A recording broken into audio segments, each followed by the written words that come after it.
آپ نے وکی لیکس کے مطابق آپ نے رابطہ کیا تھا القاعدہ کے ساتھ کہ ہماری پنجاب حکومت نے اٹیک نہ کیے جائے، یہ وکی لیکس میں آیا تھا.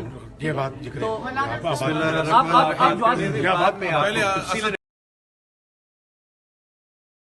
خیبر پختونخوا کی وزارت اعلیٰ کی ذمہ داریاں سہیل آفریدی کے سپرد کرنے کا اعلان کرتا ہوں. بسم اللہ الرحمن الرحیم. ایاک نعبد و ایاک نستعین. میرے پاکستانیوں، خیبر پختونخوا کے حالات کے تناظر میں وزیر اعلیٰ کی تبدیلی ناگزیر تھی، اور یہ ایک آئینی عمل ہے جو اس ملک کے دوسرے صوبوں میں بھی ہوتا آیا، اور اس میں کسی کو مداخلت نہیں کرنی چاہیے تاکہ یہ عمل جلد از جلد مکمل ہو. اگر کسی نے اس میں مداخلت کی کوشش کی تو بھرپور احتجاج ہوگا. سہیل آفریدی کا انتخاب زمانہ ہے طالب علمی سے ان کے آئی ایس ایف اور تحریک انصاف کے نظریے سے وابستگی کی وجہ سے کیا. یہ فیصلہ تحریک انصاف کی الیکٹیبلز کی جگہ گراس روٹ ورکرز کو فیصلہ سازی کے عمل میں شامل کرنے کے بیانیے کو بھی تقویت بخشتا ہے. خیبر پختونخوا کے وزیر اعلیٰ کی تبدیلی کو بعض حلقے میرے خاندان کے افراد سے جوڑنے کی کوشش کر رہے ہیں، جو کہ سراسر غلط ہے. یہ فیصلہ مکمل طور پر سیاسی ہے، جس پر میرے خاندان کا کوئی فرد کسی بھی طرح سے اثر انداز نہیں ہوا. میرے خاندان کے کسی فرد کا میرے سیاسی فیصلوں سے کوئی تعلق نہیں ہے. علی امین میرے پرانے اور وفادار ساتھیوں میں سے ہیں، لیکن وہ تنازعات کی زد میں ہیں. یہ تنازعات عاصم منیر کی کسی جامع سیاسی حکمت عملی بنائے بغیر خالی گولی بارود سے دہشت گردی کے مسئلے سے نپٹنے کی پالیسی کے باعث پیدا ہوا. 2025 دہشت گردی کے واقعات کے حوالے سے پاکستانی تاریخ کا بدترین سال ہے، اور خیبر پختونخوا کا صوبہ مزید اس صورتحال کا متحمل نہیں ہو سکتا.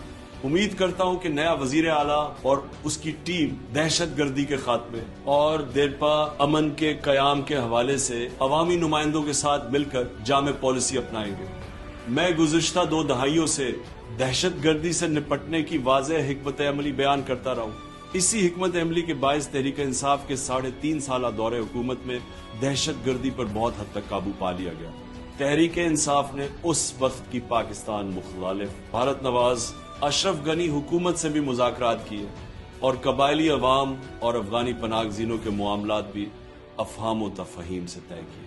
2021 میں اس وقت کی فوجی قیادت نے ہتھیار پھینکنے والے دہشت گردوں کو واپس بسانے کا منصوبہ پیش کیا تھا، مگر اس منصوبے کو خیبر پختونخوا اور قبائلی علاقوں کے ہمارے منتخب نمائندوں نے مسترد کر دیا تھا.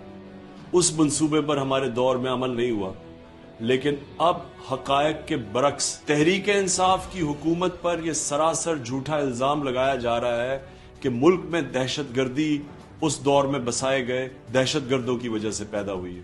قوم کو بتایا جائے کہ کون سے دہشت گرد کب کہاں اور کیسے بسائے گئے. کبھی یہ کہا جاتا ہے کہ پاکستان میں دہشت گردی کی ذمہ دار افغان حکومت ہے، جس کی تائید سے افغانستان میں بسنے والے دہشت گرد پاکستان میں کارروائیاں کرتے ہیں. اور کبھی کہا جاتا ہے کہ دہشت گردی دہائیوں سے پاکستان میں بسنے والے افغان مہاجرین کی وجہ سے. یہ دونوں باتیں ہی غلط ہیں، کیونکہ لاکھوں افغان مہاجرین کو بے عزت اور رسوا کر کے نکالنے کے باوجود دہشت گردی بڑھتی جا رہی ہے. یہ متضاد بیان عاصم منیر کے مسلط کردہ عوام دشمن نظام کی بدحواسی کو ظاہر کرتے ہیں.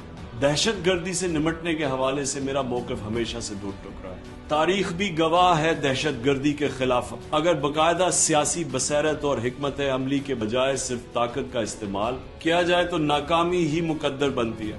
ملٹری آپریشن کے نتیجے میں ہونے والا کولیٹرل ڈیمیج عوام کو انتقاماً ہتھیار اٹھانے پر مجبور کر دیتا ہے، اور یوں یہ سلسلہ بد سے بدتر ہوتا چلا جاتا ہے. سیاسی انتقام میں میرے خلاف مسلسل بے بنیاد مقدمات نہ صرف بنائے جا رہے ہیں بلکہ بار بار دہرائے جا رہے ہیں. توشہ خانہ، القادر، سائفر، عدت اور پھر توشہ خانہ سمیت کئی چھوٹے بڑے مقدمات مجھ پر اور میری اہلیہ بشرا بیگم پر صرف اس لیے بنائے گئے ہیں تاکہ میں جھک کر حقیقی آزادی کا عزم تھرک کر دوں. میں اپنی قوم کو پھر سے پیغام دینا چاہتا ہوں، یہ چاہے کچھ بھی کر لیں، میں ان کے سامنے نہ خود جھکوں گا اور نہ ہی اپنی قوم کو جھکنے دوں گا. پاکستان زندہ باد. شکریہ.